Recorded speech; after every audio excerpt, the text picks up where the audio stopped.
Karis dan Shalom. Rahmat dan damai sejahtera dari Allah Tritunggal kita, Bapa, Anak, dan Roh Kudus. Grace and peace from our triune God, Father, Son, and Holy Spirit be with you all. The reading of the Word of God is taken from Revelation chapter 19, verse 1 to 5. Next week, we're going to continue. The next point, next part, verse 6 to verse 10. And then we continue verse 11 to the end. Minggu ini saudara kita akan membaca firman Tuhan dan mendengar pengkhotbahan firman Tuhan dari kitab Wahyu pasal 19. Bagian pertama kita baca dari ayat pertama sampai ayat yang kelima, kemudian ayat yang ke-6 sampai ayat yang ke-10, kemudian ayat 11 dan seterusnya pada bagian selanjutnya. Demikian bunyi firman Tuhan. Here is the word of God. Kemudian daripada itu, aku mendengar seperti suara yang nyaring dari himpunan besar orang banyak di surga. Katanya, haleluya! Keselamatan dan kemuliaan dan kekuasaan adalah pada Allah kita. Sebab benar dan adil segala penghakimannya. Karena ialah yang telah menghakimi pelacur besar itu, yang merusakkan bumi dengan percabulannya. Dan ialah yang telah membalaskan darah hamba-hambanya atas pelacur itu. Dan untuk kedua kalinya mereka berkata, haleluya! Ya, asapnya naik sampai selama-lamanya. Dan ke-24 tua-tua dan keempat makhluk itu tersungkur dan menyembah Allah yang duduk di atas takhta itu. Dan mereka berkata, amin, haleluya. Maka kedengaranlah suatu suara dari takhta itu. Pujilah Allah kita, hai kamu semua hambanya, kamu yang takut akan Dia, baik kecil maupun besar. Demikianlah jauh pembacaan firman Tuhan. Diberkati bagi setiap anak Tuhan yang membaca, mendengar, dan melakukan firman Tuhan. So far the reading of the word of God. Blessed is he who reads, hears, and obeys the word of God. Pada minggu yang lalu, saudara mendengar tema khotbah dari pasal 18 ayat 9 sampai ayat 24 berbunyi, dunia berduka cita, surga bersuka cita karena kejatuhan Babel. The world is grieving while the heaven is rejoicing Because of the fall of Babylon. Dunia berduka cita karena jatuhnya Babel. Dunia berduka cita karena jatuhnya Babel yang mempengaruhi segala macam aspek kehidupan dunia secara universal. Dari ujung barat ke ujung timur, dari ujung utara sampai ke selatan, ekonomi menjadi runtuh. Keadaan politik menjadi hancur. Keadaan sosial pun runtuh akibat jatuhnya Babel. Raja-raja, para presiden, para kaisar, para pimpinan-pimpinan negara bersama dengan staf mereka dari level yang paling tinggi sampai level yang paling bawah dalam sistem pemerintahan menangis terseduh-seduh, sedih, berduka cita, meratapi jatuhnya Babel. Bahkan mereka berdiri jauh-jauh dan takut oleh karena siksaan Babel yang mengerikan itu. Dan siksaan itu pun datang kepada tempat mereka masing-masing, mempengaruhi tata pemerintahan negara, mempengaruhi sistem ekonomi, mempengaruhi strata politik, mempengaruhi suasana keamanan, security, sehingga seluruh aspek kehidupan manusia menjadi runtuh juga. Akibatnya para raja-raja menangis, berduka cita dan meratapi akan keadaan itu. Bukan saja raja-raja dari bidang politik, tapi para pedagang dari bidang ekonomi juga menangis, meratapi kejatuhan Babel.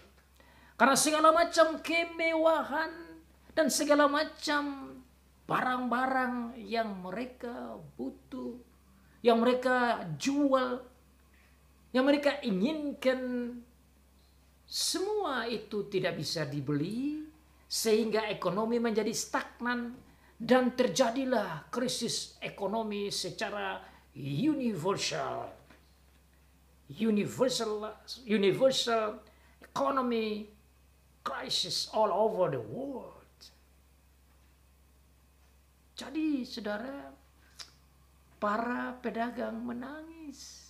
Buah-buahan yang indah-indah dan enak-enak mau dicari, termasuk sayur-sayuran dan makanan, minuman, tidak bisa didapati. Ini suatu hukuman yang mengerikan, saudara. Makanya dikatakan dunia berduka cita karena jatuhnya Babel, pusat kota antikristus itu. Bersama dengan para pedagang, juga tangisan yang dalam dan berkepanjangan dari para kapten-kapten kapal, para sailor, para nelayan, semua yang mencari hidup di laut. Bahkan kalau zaman sekarang yang cari hidup lewat udara, menangis oleh karena jatuhnya Babel. 3 grup ini mewakili seluruh lapisan masyarakat, seluruh lapisan rakyat, seluruh lapisan manusia yang bangga-bangganya dengan kehebatan Babel, yang berikhtiar dan berkolaborasi dan berkooperasi dan kerjasama dengan Babel itu. Menangis. Sebelumnya mereka beria dan berleha-leha, bersuka cita dan menikmati keindahan, kenikmatan dari Babel atau dari setan. yang menginjak-injak akan umat Tuhan dan orang-orang percaya, bahkan para hamba-hamba Tuhan, bukan saja dianiaya, bahkan dikatakan darah mereka tercucur dan mereka dibunuh oleh si pelacur Babel itu. Sehingga para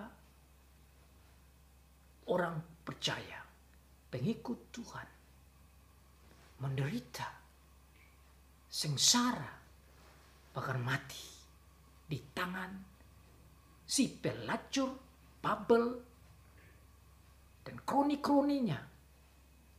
Sekarang saudara, sukacita mereka itu diganti dengan duka cita yang mendalam. Dan tatkala Tuhan menghukum akan Babel dan semua kroninya dan kekuatannya dan keindahannya dan keperkasaannya dan kehebatannya itu menjadi hancur, terjadilah duka cita, terbalik sukacita menjadi duka cita. Di pihak yang lain orang-orang surgawi, orang-orang percaya yang sebelumnya menderita berduka cita, sekarang menjadi bersukacita. Itulah ayat 20. Bersukacitalah atas dia, hai surga. Dan kamu, hai orang-orang kudus, rasul-rasul dan nabi-nabi, karena Allah telah menjatuhkan hukuman atas dia karena kamu. Itulah hiburan yang Tuhan berikan bagi gereja sepanjang abad. That is the comfort and strength that God gives to His church, to His people, to those who fear Him, that they should be faithful until their death, until the end of their life. Sukacita ini saudara berlangsung dan dijelaskan oleh Tuhan pada bagian ini. Wahyu 19.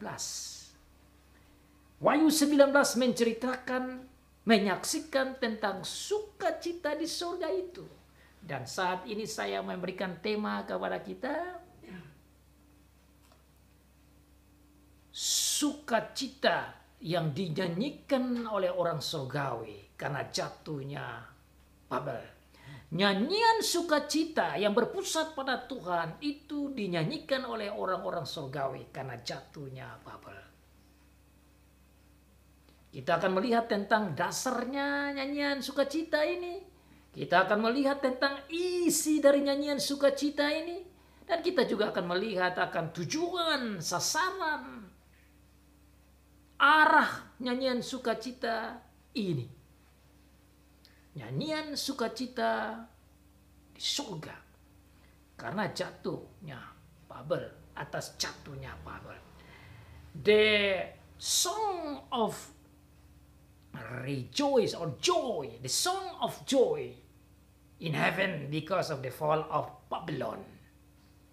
The song of joy because of the fall of Babylon. You will see the foundation, the content, and the aim or purpose, the goal of the song of joy.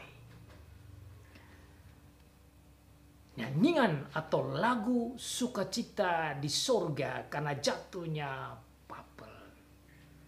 Minggu yang lalu saudara kita belajar tentang surga bersukacita, tapi Tuhan belum sampaikan kepada kita apa dasarnya, apa isinya, apa tujuannya. Dan minggu ini Tuhan begitu baik. Dalam pasal 19 Tuhan menjelaskan kepada kita tentang isi dari nyanyian itu, dasar dari nyanyian itu, tujuan dari nyanyian itu. Bahkan juga disampaikan tentang para penyanyi-penyanyinya. Wah, luar biasa ya Tuhan ini.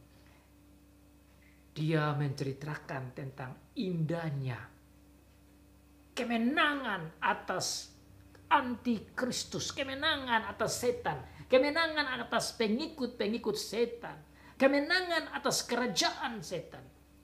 Dan oleh karena itu, segala pujian dan hormat dan syukur dan kemuliaan dan kejayaan dan puja dan puji dan sembah haruslah diarahkan, diberikan secara 100% kepada Tuhan Allah kita itu, yang telah mengalahkan Bible, yang telah mengalahkan pelacur, yang telah mengalahkan para pengikut naga dan kerajaannya.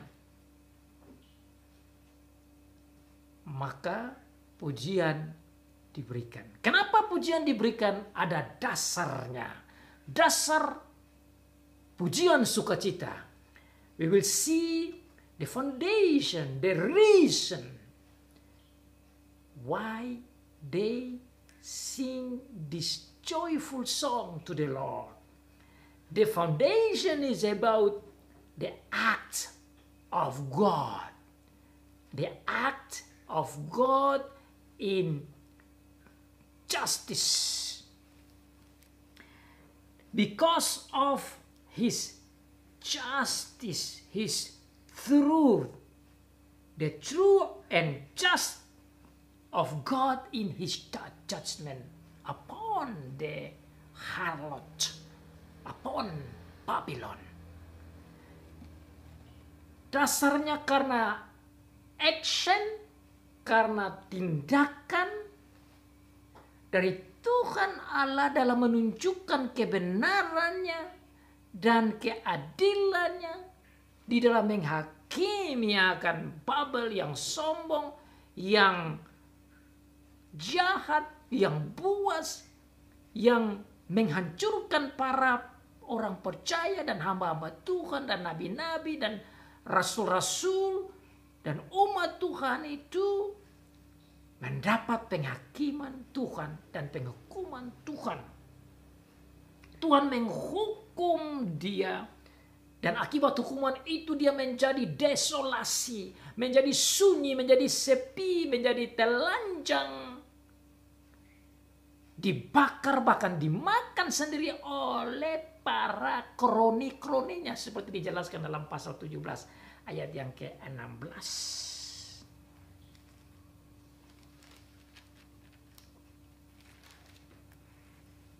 For God has put it into their hearts to accomplish His purpose by agreeing to give the beast the power to rule until God's words are fulfilled. Dan ayat yang ke-16, the beast and the 10 horns you saw will hate prostitute. They will bring her to ruin and leave her naked. They will eat her flesh and burn her with fire. Binatang kerajaan iblis itu bersama dengan 10 tanduk atau 10 raja sama-sama melawan kota. Kerajaan itu jadi iblis dan kroninya saling melawan, saling menghancurkan dan menjadi desolasi. Menjadi sepi, menjadi sunyi, menjadi telanjang, dibakar bahkan dimakan sendiri. Itulah cara Tuhan sendiri. Makanya dia melawan Tuhan. Tuhan sendiri di bawah Tuhan Yesus menghancurkan kerajaan ini. Kerajaan antikristus hancur. Dan pengikut-pengikutnya menangis, meratap, berduka cita, berkabung akibat hukuman Tuhan ini. Tuhan melaksanakan tindakan yang adil dan benar sebagai jawaban permohonan dari para orang kudus, seperti yang telah kita baca minggu lalu dalam Wahyu pasal yang ke-6 ayat 9 sampai ayat 11. Mereka berkata kepada Tuhan, ya penguasa yang agung, yang benar, berapa lama lagi engkau tidak membalaskan darah-darah kami kepada mereka yang telah membunuh kami? Inilah the answer of God towards their petitions. Inilah jawaban Tuhan terhadap permohonan mereka. Dan Tuhan waktu itu katakan sabar sampai jumlah saudara-saudaramu genap. Dan tatkala jumlah sudah genap, Tuhan datang menghakimi Babylon dan seluruh pengikut-pengikutnya menjadi menderita, berduka cita oleh karena kejahatan mereka. Termasuk kejahatan dalam memakan, menghancurkan, membunuh, menganiaya orang-orang percaya. Ini yang menjadi dasar kenapa orang-orang di sorga bernyanyi, bersukacita. Mereka bersukacita karena Tuhan menjawab doa-doa mereka. They are singing with joyful heart to God, because God answers their petitions, their prayers. God answers in His just action. God answers with true action. God answers in His judgment rightfully, faithfully, fairly, and justly. And because of this answer, they sing praises. They sing to glorify God. They sing with joyful heart. While the world is crying, the heavenly people is rejoicing. While the people of Antichrist are crying sadly, deeply sad because of the fall of Babel, the people in heaven, because of the acts of God, singing joyfully, praising God. And that's what the people of God should do, that even though they are not in heaven yet. Itulah yang harus dibuat oleh orang-orang surgawi, orang-orang percaya. Meskipun belum sampai ke surga, mereka harus menyanyikan nyanyian sukacita ini karena melihat tindakan Tuhan lewat visi yang Tuhan berikan lewat Apostle John, Rasul Yohanes. Itulah tujuan Tuhan Yesus memberikan pasal ini. Supaya meskipun mereka menghadapi bayang-bayang maut, meskipun mereka sedang dianiaya, bahkan akan dibunuh sekalipun, biarlah hati mereka dengan penuh sukacita, beria, bersukacita dengan berani menghadapi kematian itu. Karena melihat kemenangan di dalam Tuhan Allah, di dalam Tuhan Yesus. Saudara, ini satu yang luar biasa. Itulah perbedaan antara manusia, orang-orang surgawi dengan orang-orang non-surgawi. Orang-orang surgawi bisa bersukacita di dalam penderitaan. Bisa bersukacita di dalam kesusahan. Bisa bersukacita di dalam kematian sekalipun. They can rejoice while they are in suffering. They can rejoice while they are in difficulties, even persecution, even death. Makanya saudara, jangan heran tatkala Rasul Paulus sementara di penjara, dia menulis surat kepada jemaat di Efesus dan Filipi untuk mengajak mereka bersukacita di dalam kesusahan. Rejoice, rejoice, rejoice. And again I say to you, rejoice. Bagaimana satu orang yang lagi di penjara dan susah dianiaya, tapi masih punya kemampuan untuk mengajak jemaat untuk rejoice, bersukacita. Bersukacita di dalam kesusahan. Kenapa? Karena mereka atau Rasul Paulus sudah melihat ke depan kemenangan demi kemenangan, demi kemenangan, demi kemenangan, demi kemenangan atas iblis atas kerajaan iblis, atas pengikut-pengikutnya itu. Sehingga dia bisa berkata, rejoice, rejoice. And again I say to you, rejoice. Bersukacitalah, bersukacitalah, bersukacitalah.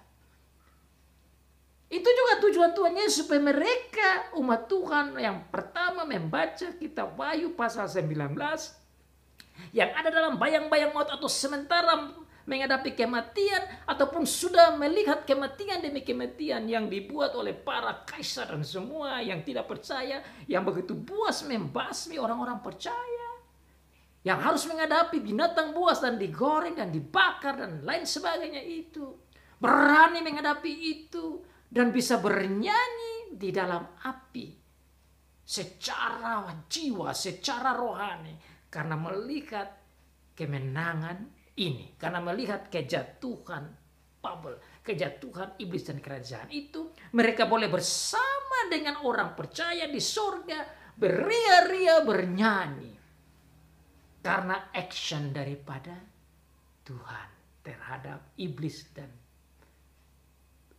kotanya itu Babel dan semua pengikut-pengikutnya itu, termasuk kaisar-kaisar bengis itu.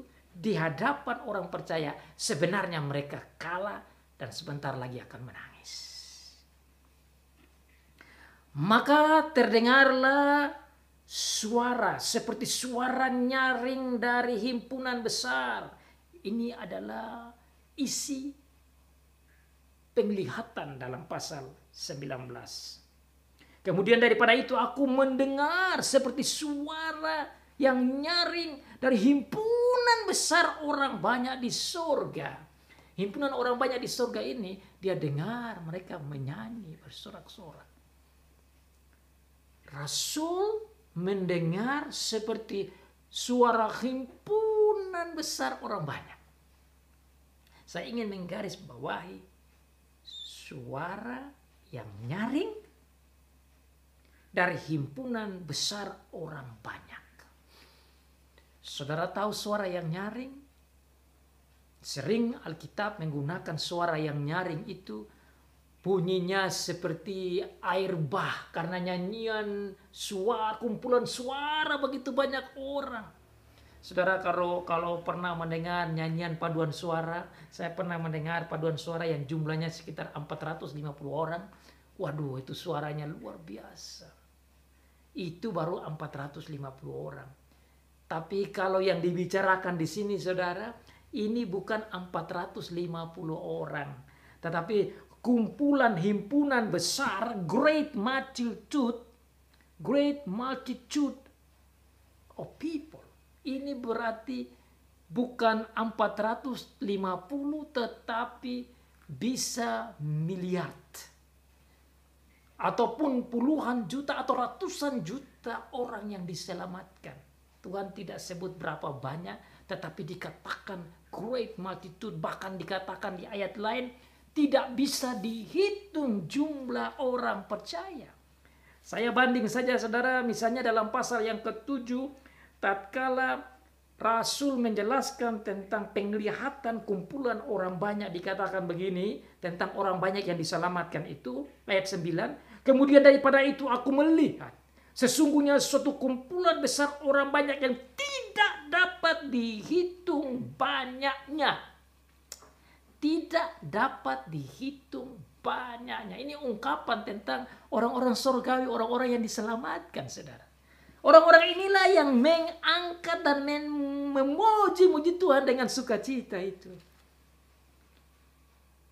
Dalam bahasa Inggris juga disebut a great multitude, bahkan dikatakan uncount. Ayat yang ke-9 verse 9. After this I looked, and there before me was a great multitude. Istilah yang sama, a great multitude that no one could count. Itu kata yang luar biasa. No one could count. Tidak ada satu orang pun yang bisa hitung. Wah, ini luar biasa lagi ungkapan begitu banyak orang itu. From every nation, tribe, people and language standing before the throne and in front of the Lamb. They were wearing white robes and they were holding palm branches in their hands, and they cry out loud in loud voice, "Salvation belongs to our God who sits on the throne and to the Lamb." Cara memuji Tuhan yang sama, tetapi jumlah orang itu luar biasa banyaknya. Great multitude.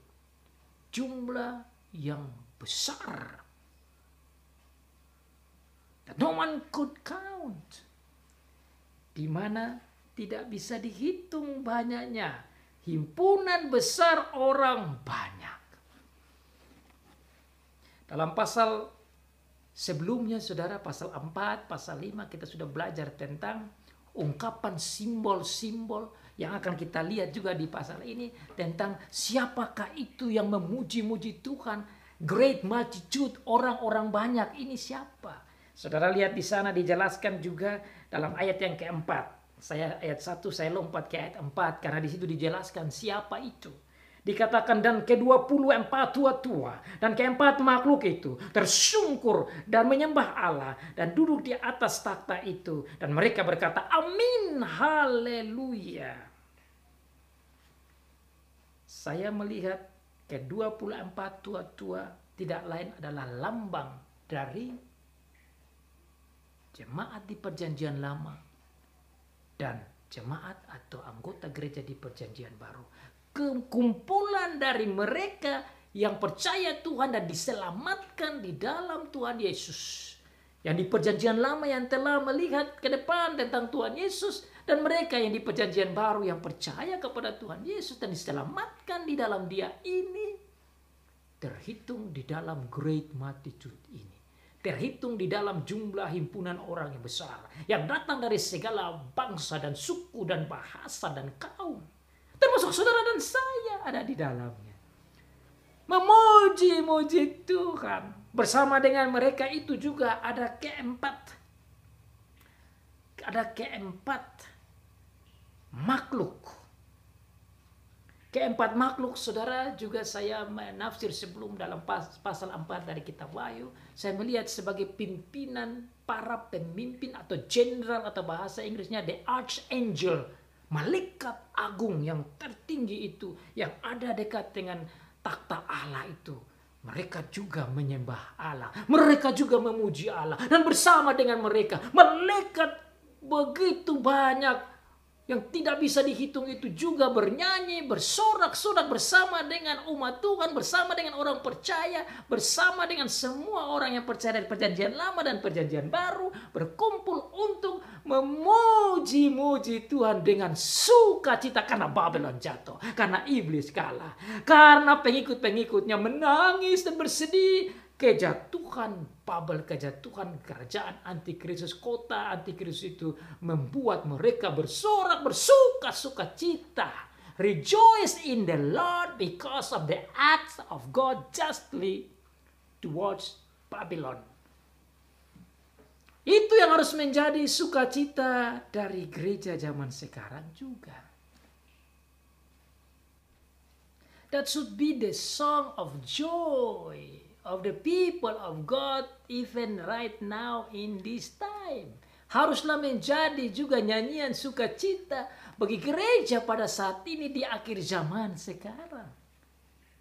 Karena melihat tindakan Tuhan yang luar biasa dalam mengalahkan naga, mengalahkan si iblis dan kerajaannya itu, dan kotanya itu, dan orang-orang yang mengikuti dia itu menjadi kalah, menjadi hancur berantakan, dan disyukuri dan dinyanyikan oleh orang-orang surgawi. Harus menjadi bagian orang-orang surgawi yang masih ada di bumi ini. Mereka bernyanyi dengan sukacita. Mereka bernyanyi dengan hati yang bersuka karena kemenangan. Kemenangan Allah adalah kemenangan mereka. Kemenangan Allah adalah kemenangan gereja. Kemenangan Allah adalah kemenangan orang-orang percaya, orang-orang kudus. Kemenangan Allah adalah kemenangan para nabi dan para rasul. Kemenangan Allah adalah kemenangan malaikat. Kemenangan Allah adalah kemenangan bagi semua yang ada di surga dan orang-orang surgawi yang masih ada di bumi dan bersama dengan semua secara lengkap. Maka saudara, tatkala kita mendengar akan nyanyian kemenangan ini, haruslah juga menjadi nyanyian kemenangan hidup kita semua. Dan nyanyian kemenangan ini, saudara, dikatakan bahwa nyanyian ini diarahkan kepada Allah. God center song of praises. Pujian yang berpusat pada Allah. Pujian yang berpusat pada Allah karena kemenangannya. The song of praises is being sang to God because of his act of victory upon Satan. Nyanyian kemenangan inilah yang dinyanyikan juga pada pasal 15. Dan saya ingin kembali ke sana tatkala kita menggali dan mencari tahu dan melihat isi nyanyian orang-orang surgawi pada waktu tuaian di bumi terjadi. Tuaian untuk orang-orang yang percaya diangkat ke surga, dan orang-orang yang tidak percaya akan dihabiskan dan mereka akan menderita dan darahnya tertumpah jauh dan panjang dan dalam. Dan akibat kekalahan itu orang-orang surgawi bernyanyi. Dan aku melihat suatu tanda lain di langit. Wahyu pasal 15. Besar dan ajaib. 7 malaikat dengan 7 malapetaka terakhir. Karena dengan itu berakhirlah murka Allah. Dan aku melihat suatu bagaikan lautan kaca bercampur api. Dan di tepi lautan kaca itu berdiri orang-orang yang telah mengalahkan binatang itu. Dan patungnya dan bilangan namanya. Pada mereka ada kecapi Allah. Dan ini ayat yang saya maksudkan. Dan mereka menyanyikan nyanyian Musa, hamba Allah. Dan nyanyian anak domba bunyinya. Besar dan ajaib segala pekerjaanmu ya Tuhan Allah yang maha kuasa. Adil dan benar segala jalanmu ya Raja segala bangsa. Saudara lihat isi lagu yang dinyanyikan dia pasal 19. Nyanyiannya mereka begini. Haleluya, keselamatan dan kemuliaan dan kekuasaan pada Allah kita. Sebab benar dan adil segala penghakimannya. Karena ia telah menghakimi pelacur itu. Kata yang mirip. Kata benar dan adil juga dikatakan di sana. Adil dan benar segala jalanmu. Besar dan ajaib pekerjaanmu. Ini adalah ringkasan dari lagu pujian atas kemenangan yang Allah buat. This is the summary of the song of victory that has been done, that was done by God in the action of fighting with the devil, and God wins. Nyanyian kemenangan. Nyanyian kemenangan oleh Musa karena action dari Tuhan dalam memenangkan bangsa Tuhan waktu itu terhadap Firaun. Tatkala mereka lewat Laut Merah itu, tatkala mereka melewati laut itu, Tuhan membuat mujizat besar dan Firaun dan semua pemimpin perwiranya mati tenggelam di situ dan terjadilah kemenangan Allah. Itulah yang dinyanyikan. Itulah nyanyian kemenangan yang dimaksudkan dalam pasal 15. Bersama dengan itu nyanyian kemenangan Tuhan Yesus, yaitu nyanyian kemenangan anak domba terhadap iblis tatkala dia mengalahkan iblis yang mati dan bangkit. Itulah nyanyian kemenangan yang dilakukan dalam pasal 15. Juga sekarang nyanyian kemenangan itu dilakukan dalam pasal 19. Karena iblis kalah, karena Babylon jatuh, karena Babel jatuh dan hancur, maka masyarakat, rakyat surgawi, umat surgawi mengangkat nyanyian kemenangan ini.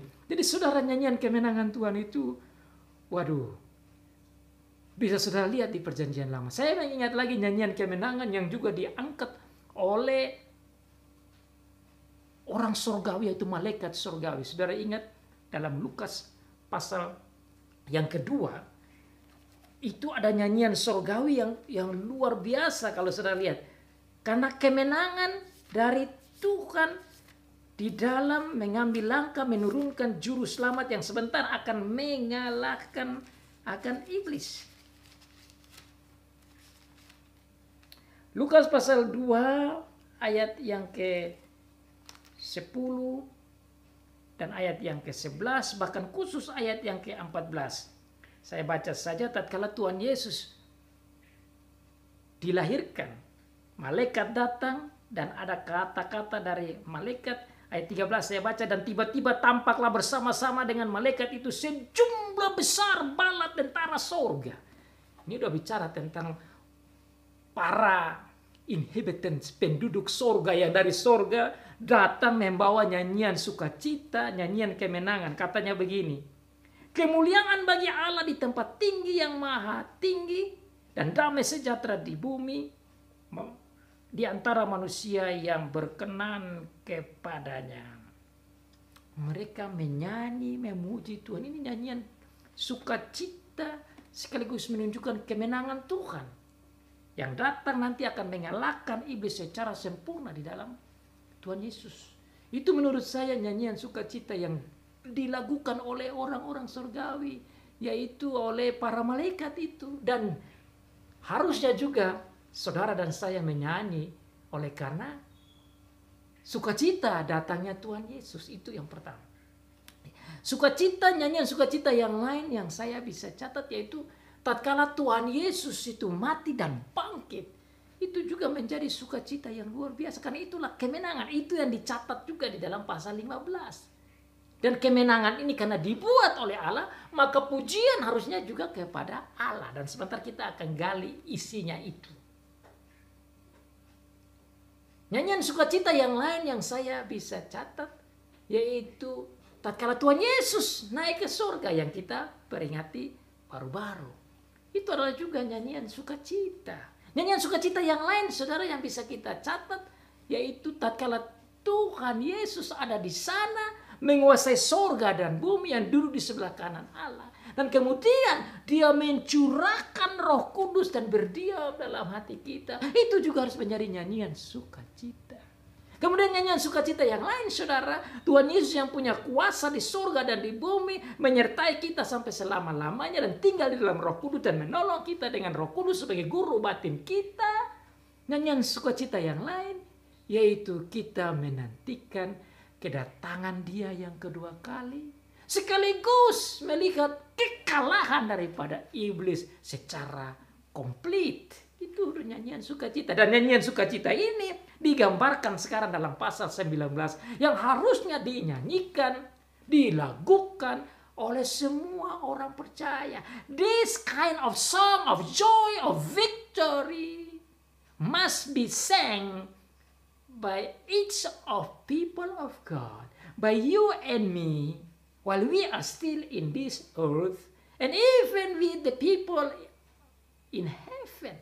And one day together, we will be sang together, praising our God because of the victory, because of the action of God towards the devil and the kingdom of the devil and Antichrist for our victory, for our life, for our salvation. Makanya dikatakan di sana saudara, bicara tentang keselamatan. Keselamatan kepada Allah Kemuliaan dan kekuasaan adalah para Allah kita. Because God is the one who does that. God is the one who is giving us the victory and the salvation and the glory and the power. All of that is just like ours. Even though that's from Him. Itu dari Dia, tapi kita menikmati karena Allah kita yang buat itu semua. Sehingga pujian itu harus kepada Dia. Keselamatan itu diangkat kepada Dia. Kemuliaan itu adalah pada Dia. Kekuasaan itu adalah pada Dia. Salvation and glory and power belong to our God. Dialah yang memiliki itu. Karena Dia punya itu, Dia kasih kita keselamatan itu. Kemuliaan itu adalah Dia punya. Kekuasaan itulah Dia punya. Dialah yang patut mendapat pujian itu di dalam lagu sukacita surgawi ini. So that is how we supposed to sing. The point and the purpose and the content of the sing must be given to God. Tujuan, dasar, isi dari lagu sukacita yang bersifat surgawi harus berpusat, terarah hanya kepada Tuhan saja. Oleh karena itu saudara, mari kita lihat di dalam isi lagunya. Keselamatan adalah pada Allah. Kemuliaan adalah pada Allah kita. Kekuasaan adalah pada Allah kita. Itu isi lagu yang dilakukan oleh orang banyak itu. Isi lagu ini juga harus kita buat dalam lagu-lagu pujian kita, dalam gereja, di rumah, di mana saja dalam kehidupan kita. Haruslah lagu-lagu itu berpusat pada Allah. Bersama dengan lagu-lagu sukacita yang berpusat pada Allah, seluruh sikap dan kehidupan kita pun harus berpusat pada Allah. Theocentric way of life, of singing, of action, of talking, of way of life must be focused on God. Bukan saja itu, saudara, dikatakan dalam nyanyian selanjutnya bahwa pujian harus ke Allah dengan mengatakan amin. Jadi orang surgawi itu menyanyi dan mengaminkan akan pujian yang berpusat pada Allah. Ini penting untuk kita belajar karena bisa saja ada nyanyian sukacita atau nyanyian apapun yang dilakukan di gereja atau di ini yang bisa saja tidak berpusat pada Allah tapi berpusat pada diri. Maka dalam hal seperti begini, saudara, kita sebagai umat Tuhan, orang Tuhan, hamba Tuhan, harus lebih tajam dalam memperhatikan setiap lirik lagu, kata-kata lagu yang dilakukan kepada Allah, apakah berpusat pada Allah, atau berpusat pada manusia, atau berpusat pada benda, atau berpusat pada binatang, atau berpusat pada hal-hal yang lain. Kita belajar dari lagu-lagu ini, baik lagu sekarang, maupun lagu-lagu sebelum dalam pasal 15, maupun lagu-lagu dalam pasal 7, semua lagu itu dinyanyikan berpusat pada Allah. Kenapa? Karena Allah yang membuat kemenangan. Allah di dalam Tuhan Yesus yang memberikan kemenangan. God in our Lord Jesus Christ is the one who gives the victory. And the people of God just receive the victory in our Lord Jesus Christ through the hands of faith.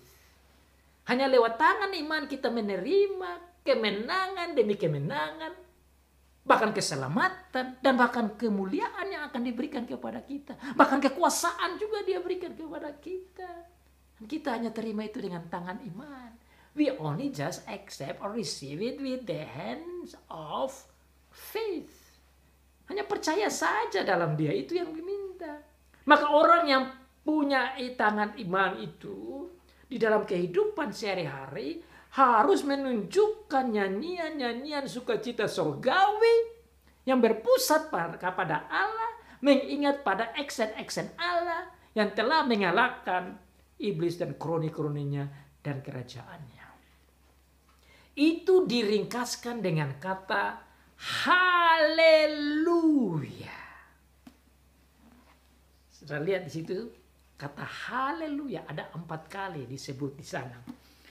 Di ayat yang pertama, ayat yang ketiga, ayat yang keempat, dan ayat yang ke-6. Haleluya, haleluya, amin, haleluya, haleluya. Yang di pasal 19 saja 4 kali. Haleluya. Kata ini selalu dipakai di gereja, juga dalam menyanyi dan melakukan. Ada banyak lagu tentang haleluya. Haleluya. Haleluya itu datang dari bahasa aslinya yang artinya pujian kepadamu. Praise you, praise you, pujian kepadamu, pujian kepada Tuhan. Tapi ditambah dengan kata Yah, artinya Yahweh, maka pujian kepada Yahweh.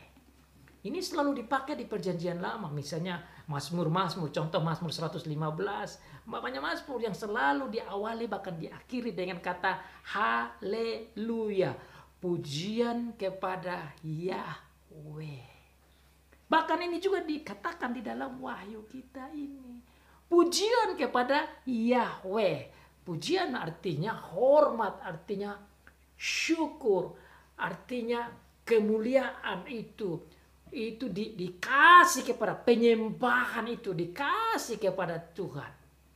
Maka kata haleluya kata itu sudah mengarahkan pada pusat pada Tuhan dalam penyembahan kita. Pusat pada Tuhan dalam pujian kita. Tatkala kita katakan haleluya, artinya kita memuji Allah. Bukan memuji diri, bukan memuji orang lain, bukan memuji manusia, bukan memuji binatang, bukan memuji hal-hal yang bersifat ciptaan Allah, tetapi haleluya artinya pujian kepada Allah. Dan saya mau garis bawahi kata Yah, haleluya, Yahweh.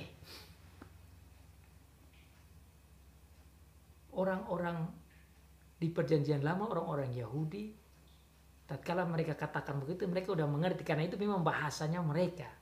Kita orang Indonesia, saya kira tidak terlalu mengerti kalau tidak melihat arti kata Yah itu dihubungkan dengan haleluya. Karena itu bukan bahasa kita. Harusnya kalau bahasa Indonesianya haleluya harus katakan pujian kepada Yahweh. Puji Yahweh. Praise to Yahweh. Itu bahasa Indonesianya harus begitu.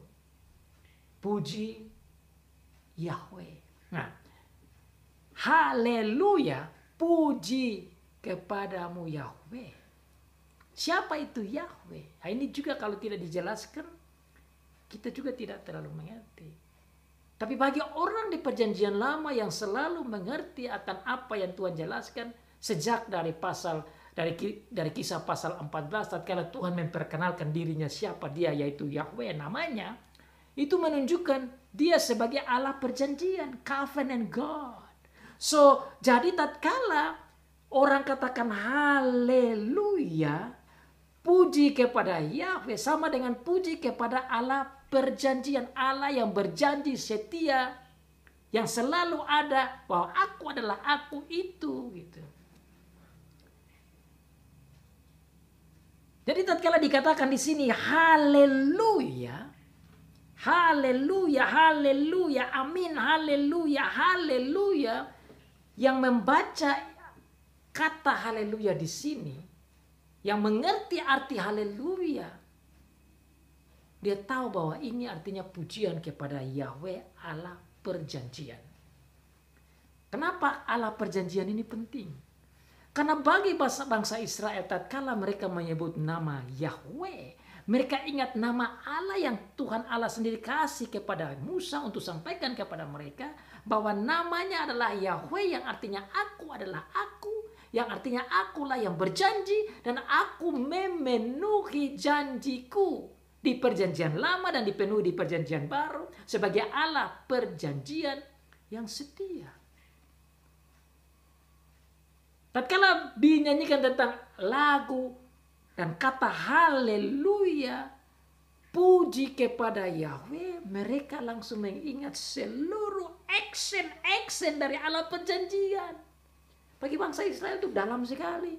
For the Israelite, for the believer in the Old Testament who understand this language and this word, hallelujah, they understand the word Yahweh at the end of this word means remember of the covenant God, as at the same time remember of all the actions of this covenant God.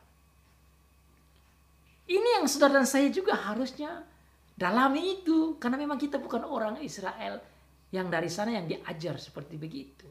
Tapi dengan mempelajari ini, saudara dan saya juga akan menjadi bersuka cita dan menjadi lebih dalam ini pujian lagu yang bisa kita naikkan. Tatkala kita katakan haleluya, itu tidak asal-asal saja kita bicara. Karena banyak orang yang kecil haleluya, haleluya. Tapi do you understand what you said haleluya? Atau hanya asal-asal saja bicara?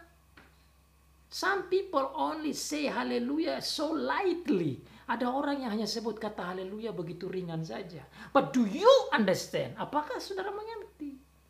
Ini saatnya kita menggali kata haleluya itu yang ingin saya ambil waktu ke sini.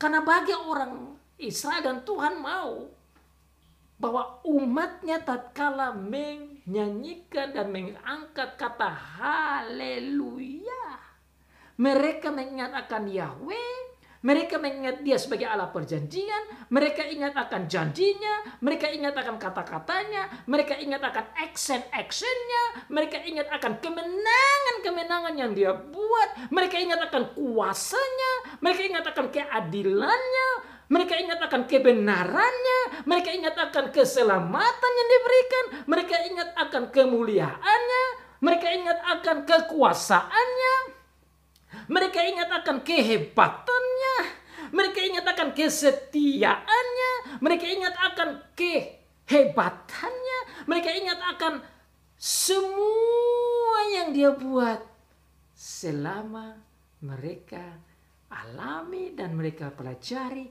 dalam perjanjian lama. Lah kita pada perjanjian baru harusnya lebih dalam lagi. We that live in this new testament time, even more than that in this age, these last days, should be even deeper, heavier in our mind and understanding of the word hallelujah. Harusnya kita yang mengerti apa yang Tuhan sudah buat di perjanjian lama dan yang sudah Tuhan buat di perjanjian baru dan dalam seluruh sejarah kehidupan. Harusnya kita tatkala mendengar kata haleluya, jangan kita angkat dengan ringan, tanpa arti dan asal saja kita sebut, tetapi harus kita mendengar dan mengatakan dan melakukan itu dengan pemahaman yang dalam, yang luar biasa tentang seluruh perbuatan Tuhan di perjanjian lama yang super duper hebat bagi umatnya di perjanjian lama, dan seluruh perbuatan Tuhan di perjanjian baru di dalam Tuhan Yesus, di dalam Roh Kudus, di dalam firman dan dalam diri, dalam aksen dan segala macamnya, dalam Injil, bahkan dalam kehidupan kita sampai saat ini. Harusnya sangat kaya, must be very rich as we mention or hear or listen or read the word hallelujah.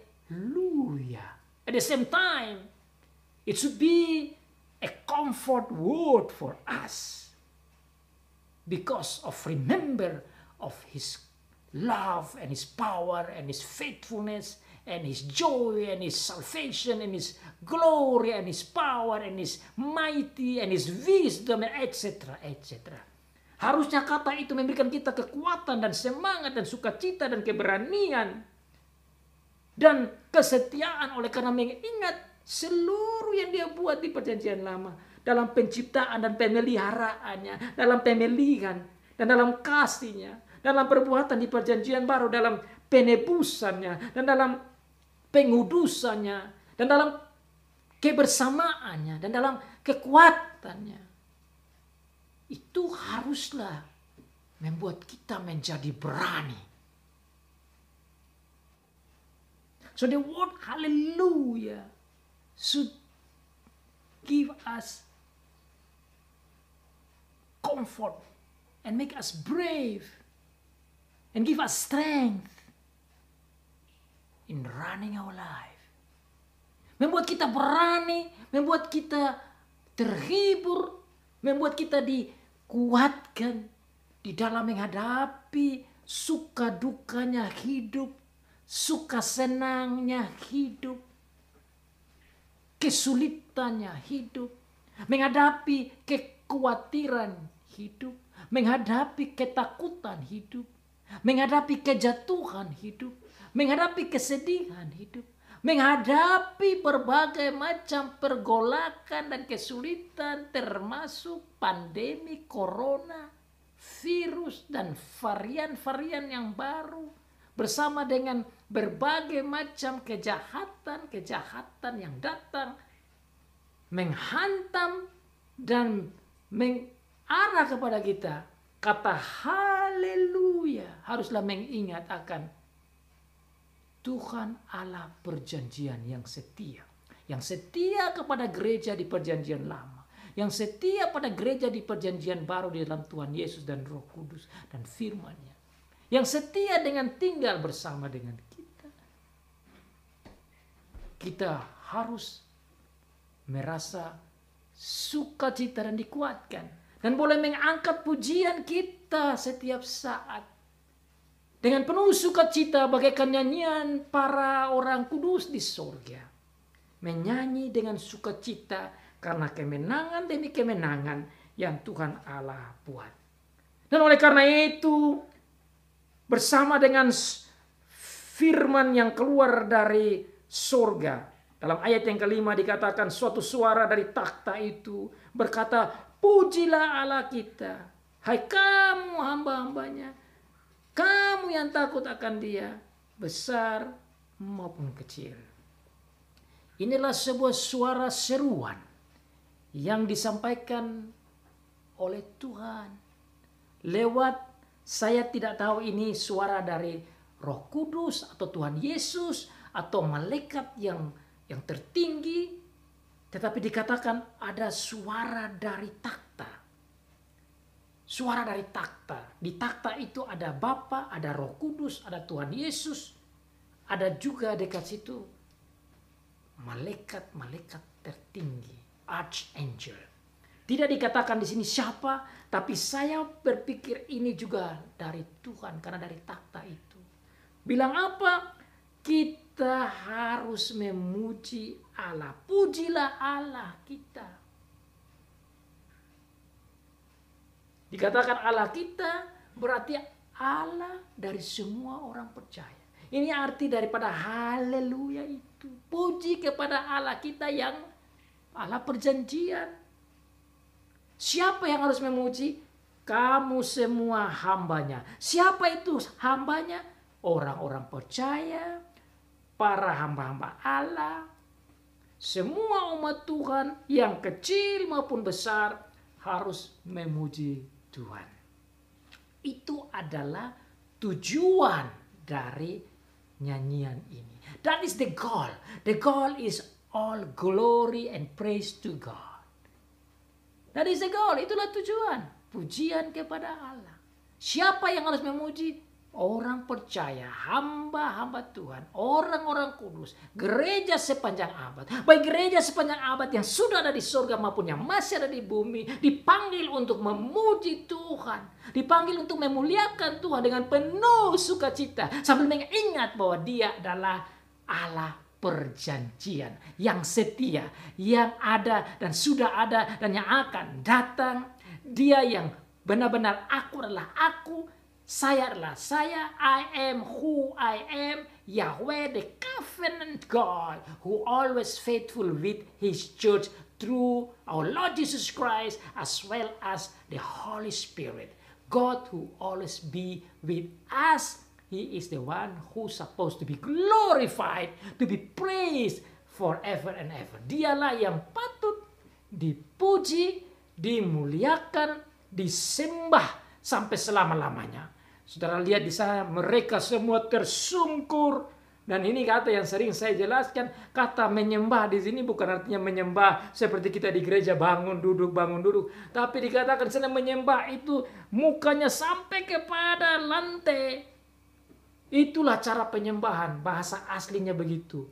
Mereka menurunkan kepala dan mukanya dan bagian depan kepala itu, keningnya harus sampai ke lantai dan badannya dibungkukkan, menunjukkan kerendahan hati yang luar biasa untuk menyembah Tuhan sambil mengangkat pujian dan hormat dan syukur dan kemuliaan dan kejayaan secara sukacita karena kemenangan yang Tuhan berikan. Kemenangan dalam Tuhan Yesus, kemenangan di dalam Bapa, kemenangan di dalam Roh Kudus atas iblis yang helpless, yang defenseless, yang tidak ada harapan, yang tidak bisa pertahankan diri, yang tidak bisa apa-apa itu menjadi kalah dan semua pengikutnya menjadi drop down, menjadi hancur dan dikatakan asapnya sampai selama-lamanya, itu artinya kekalahannya itu sampai selama-lamanya, tidak bisa bangkit lagi dan kalah dan kalah dan kalah dan kalah dan kalah